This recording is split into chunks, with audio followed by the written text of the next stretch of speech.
Morning students, स्वागत है आप सभी का मेरे इस YouTube channel PEC academy Kurukshetra में। माय डियर स्टूडेंट्स, आज जो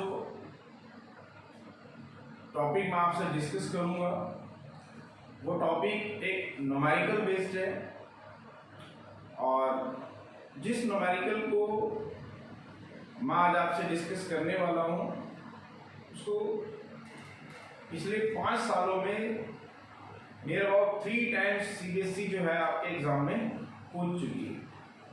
बहुत ही इम्पॉर्टेंट न्यूमेरिकल है। इसके बेस पे आप बहुत सारे न्यूमेरिकल्स फर्दर जो है कर सकते हैं अगर इस तरह के टाइप्स के न्यूमेरिकल आपको समझ में आ जाए तो। ये न्यूमेरिकल आपको अच्छे से समझ में आ जाए इसलिए मैं एक वीडियो यहाँ बनाकर आपसे शेयर कर रहा हूँ और उम्मीद है कि इस वीडियो के थ्रू आप इस न्यूमेरिकल को बहुत अच्छे से समझ पाएंगे। क्या है वो न्यूमेरिकल, आप मेरी बैक स्क्रीन पर व्हाइट बोर्ड पर जो मैंने लिखा हुआ है उसे आप देख सकते हैं। इस न्यूमेरिकल को आज हम यहाँ डिस्कस करने वाले हैं। So the numerical is a free pitch ball P of mass 10 gram carries a positive charge of 50 nanocoulomb. What must be the nature and the magnitude of charge that should be given to the another pitch ball Q fixed 7 centimeter below the former ball so that the upper ball is stationary? मैं इसको एक बार दोबारा read करूंगा ताकि ये statement आपको अच्छे से समझ में आ जाए और हम इस न्यूमेरिकल को प्रोसीड कर सकें। वो कह रहा है हमें कि ए फ्री पिच बॉल P, एक फ्री पिच बॉल है आपके पास P जिसका मास आपको गिवन है 10 gram, carries a positive charge of 50 nanocoulomb. उसके ऊपर कितना चार्ज है? 50 नैनोकूलम। What must be the nature and the magnitude of charge that should be given to the another pitch ball Q fixed 7 centimeter below the former pitch ball? वो कह रहे हैं कि उसके नीचे हमने एक अनदर पिच बॉल रखी है Q जो कि उससे 7 सेंटीमीटर डाउनवर्ड है। मतलब उस बॉल P में और Q में जो डिस्टेंस है दैट इज 7 सेंटीमीटर। तो बताओ कि उस पिच बॉल Q पे कितना चार्ज रखें कि ऊपर वाली बॉल जो है वो स्टेशनरी हो जाए। तो देखिए कैसे करेंगे इस न्यूमेरिकल को। न्यूमेरिकल क्या है हमारे पास? A free pitch ball P, this is the pitch ball, this is the pitch ball P। ये मैंने पिच बॉल P ले ली।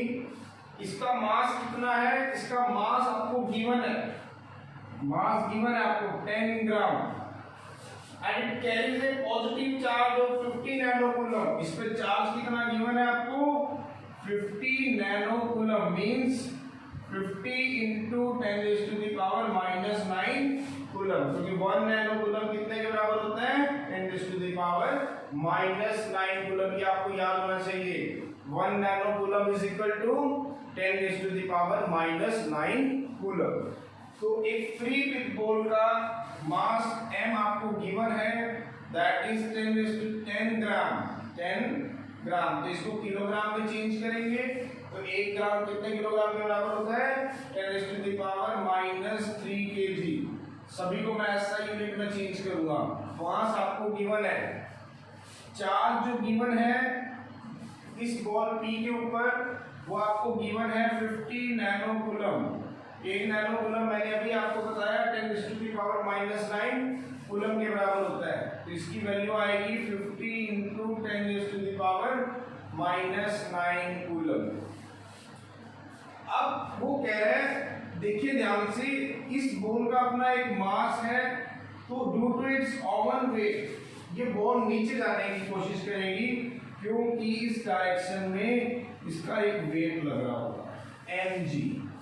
तो उसका क्वेश्चन था कि अगर इसके नीचे मैं यहाँ पर एक अनदर पिच बॉल ले लूँ, उसको this is the another pitch ball से Q मैंने ये अनदर पिच बॉल Q ले ली जिसका यहाँ से इसके सेंटर पॉइंट से जो डिस्टेंस है दैट इज 7 सेंटीमीटर। इसके सेंटर पॉइंट से जो डिस्टेंस है वो कितना है 7 सेंटीमीटर। वो कह रहे हैं कि इस पिच बॉल Q के ऊपर ध्यान से सुने, एक पिच बॉल P है आपके पास, इसका मास आपको गिवन है, चार्ज आपको गिवन है। अब ये ball due to its own weight, due to the action of gravity ये डाउनवर्ड डायरेक्शन में जाएगी। वो कह रहे हैं कि इस Q के ऊपर जो कि इस P से 7 सेंटीमीटर डाउनवर्ड है, नीचे है, वर्टिकली फॉलो है, रखी गई है, इस पे कितना चार्ज दूं और किस नेचर का चार्ज दूं कि ये पिच बॉल स्टेशनरी हो जाए। क्वेश्चन समझे कि Q के ऊपर कितना चार्ज दिया जाए और किस नेचर का दिया जाए। हमें नेचर भी पता होना चाहिए कि P नीचे गिरने से रुक जाए, बॉल P स्टेशनरी हो जाए। तो सबसे पहले ध्यान से सुने, इसके जो डाउनवर्ड फोर्स है वो due to its common weight वो इसे नीचे लेके जाना चाहता है। तो मुझे इस बॉल को स्टेशनरी करना है, इस बॉल को नीचे गिरने से रोकना है। तो अब ये नीचे गिरने से कैसे रुकेगी? अगर इसके अगेंस्ट में एक रिपल्सिव फोर्स जनरेट कर दिया जाए तो ये बॉल नीचे गिरने से रुक जाए। इसका मतलब अब इसके ऊपर पॉजिटिव चार्ज है तो Q पे कौन सा चार्ज होना चाहिए ताकि रिपल्शन हो जाए? इसका मतलब the ball Q carry positive charge. इसका मतलब ये तो हमें पता चल गया कि Q के ऊपर पॉजिटिव चार्ज होगा। The ball Q must carry positive charge. तो वो चार्ज हम कितना लें कि बॉल यहाँ पे आने से रुक जाए। अब जैसे जैसे आप इस पे चार्ज को डालते जाएंगे तो रिपल्सिव फोर्स अपवर्ड डायरेक्शन में आपका बढ़ता जाएगा। तो आपने मान लेते हैं कि Q2 चार्ज लिया, ये हमें फाइंड आउट करना है और इस तरीके से लिया, इसका नेचर क्या है पॉजिटिव, कि जो रिपल्सिव फोर्स है इससे बैलेंस हो जाए। सो हमें क्या करना है, इस बॉल P को नीचे गिरने से रोकना है, ठीक है।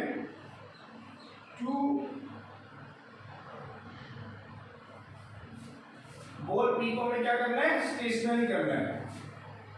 टू कीप दी या to maintain the ball P at stationary position, हमें Q पे कितना चार्ज देना है वो हमें फाइंड आउट करना है। It means to keep the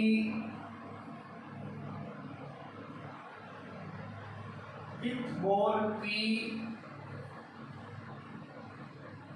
remain stationary।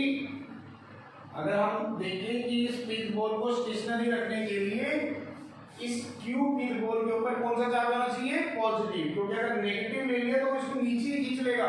It means the ball Q, the pitch ball Q must carry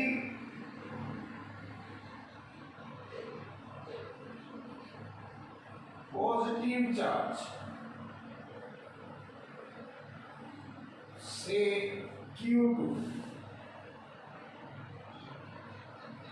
such that so that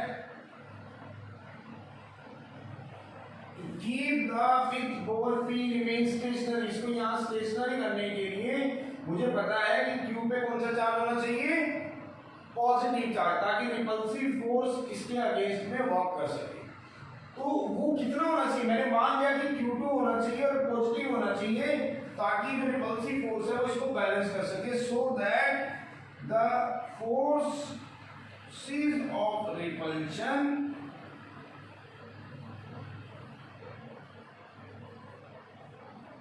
between P and Q must balance the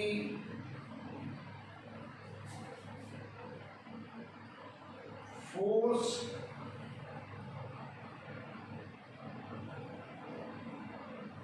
due to weight, the force that is energy, जो कि इसकी wait की वजह से। मैंने क्या कहा कि मुझे इस P बॉल को स्टेशनरी करना है, तो Q पॉइंट पे पहला तो किस नेचर का चार्ज हो, अब इसका वेट इसको डाउनवर्ड डायरेक्शन में लेके आना चाहता है, तो इसका मतलब Q पे हमें इस तरीके से चार्ज रखना होगा कि एक ऐसा फोर्स इसके अगेंस्ट में वर्क कर सके। तो वो फोर्स कौन सा होगा, रिपल्सिव फोर्स, क्योंकि ये पॉजिटिव है, अगर मैं यहाँ पे पॉजिटिव ले लूं तो एक रिपल्सिव फोर्स जनरेट होगा जो ऊपर की ओर लगेगा, और जैसे जैसे मैं चार्ज को बढ़ाता जाऊंगा तो ये रिपल्सिव फोर्स भी बढ़ता जाएगा। जहां पे रिपल्सिव फोर्स इस वेट के बराबर हो जाएगा तो बॉल क्या हो जाएगी, स्टेशनरी हो जाएगी।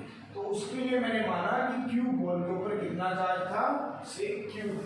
To keep the pitch ball P remains stationary, the pitch ball Q must carry positive charge, ये तो पॉजिटिव होना चाहिए, से Q2 मैंने मान लिया, so that इस तरीके से कि force of repulsion between P and Q must balance the force mg। इसका मतलब जब ये repulsive force उस वेट के बराबर हो जाएगा तो उस केस में पिच बॉल P क्या हो जाएगी हमारी, स्टेशनरी। इसका मतलब हमें Fr को हमें mg के बराबर। तो what is Fr according to Coulomb's law, according to Coulomb's law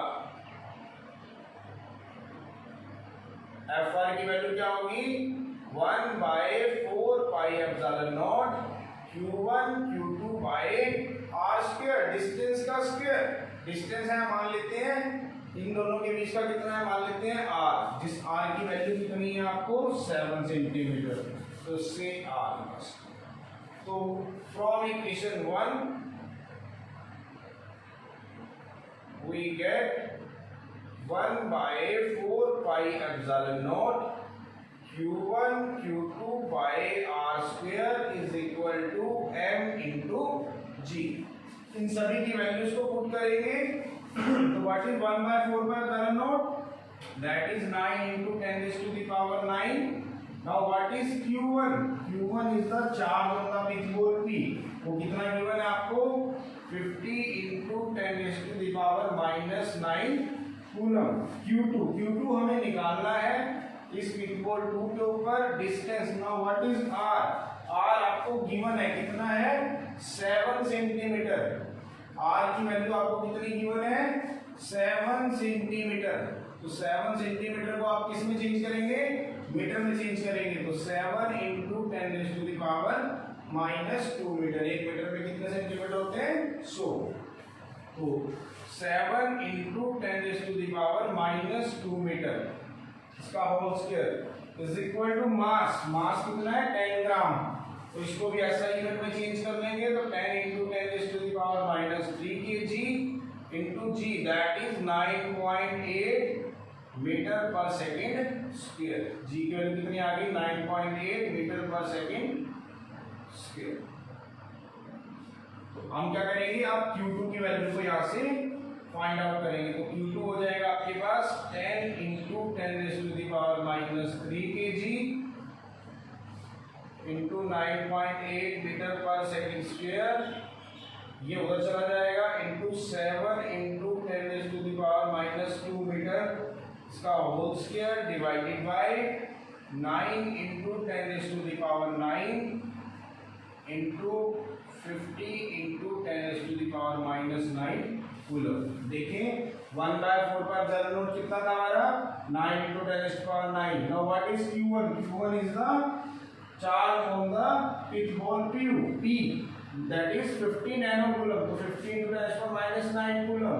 Q2 हमें फाइंड आउट करना है, और r क्या है डिस्टेंस इन दोनों के बीच का, that is 7 सेंटीमीटर, तो इसको मीटर में चेंज कर लेंगे, तो 7 into 10 raised to the power -2 metre, तो यहाँ रख देंगे इसका whole square is equal to m into g। now what is m, that is the mass of the pitch ball P, 10 gram, 10 into 10 raised to the power -3 kg, और g आ गया 9.8 metre per second square.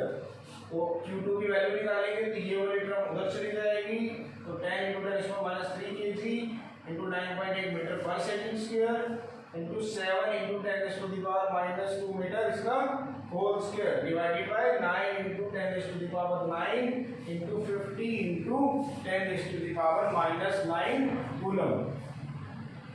तो Q2 की value हम निकाल लेंगे, that is अगर आप इसको सोल्व करेंगे इस न्यूमेरिकल वैल्यू को 1.067 into 10 raised to the power minus 6 coulomb. So this is the charge on the second पिथबॉल Q. ये वो चार्ज है जो इस पिथबॉल Q पे लिया ताकि इसके द्वारा जो इस पे रिपल्सिव फोर्स लग रहा है वो इसको बैलेंस कर सके और बॉल क्या हो सके, स्टेशनरी हो सके. So this is the charge on the second pitchball, so that the repulsive force which is generating between these two pitchball balance the force due to the weight of the pitchball P to maintain its stationary position. तो अगर इतना charge हम पिचबॉल Q के ऊपर ले लें तो जो P की जो पिचबॉल है वो नीचे नहीं आएगी, वो स्टेशनरी पोजीशन में रहेगी. And the charge is 1.067 into 10 raised to the power minus 6 coulomb. So this is the numerical. और उम्मीद है ये numerical आप सबको समझ में आ गया होगा और इसकी वीडियोस भी मैं आपको बहुत जल्दी ही शेयर कर दूंगा. होपफुली आज ही मैं इसको आप सबको भेज दूंगा और आपको इस न्यूमेरिकल को करने में अब मेरे को लगता है कि कोई प्रॉब्लम नहीं होगी. सो माय डियर स्टूडेंट्स, इस तरह के न्यूमेरिकल्स पेपर में सीबीएसई बहुत बार पूछती है. So keep practice more and more this type of numericals. आगे भी मैं अपनी वीडियोस ऐसे ही आप तक पहुँचाता रहूँगा. यही न्यूमेरिकल्स के ऊपर बेस्ड रहेंगी वो वीडियोस ताकि आपकी न्यूमेरिकल पावर को भी मैं स्ट्रॉन्ग कर सकूँ और जितने भी आपके डाउट्स हैं न्यूमेरिकल्स को लेकर वो सभी क्लियर हो सकें. So again I am saying my dear students, if you like my videos then please don't forget to like, share and subscribe. Thank you.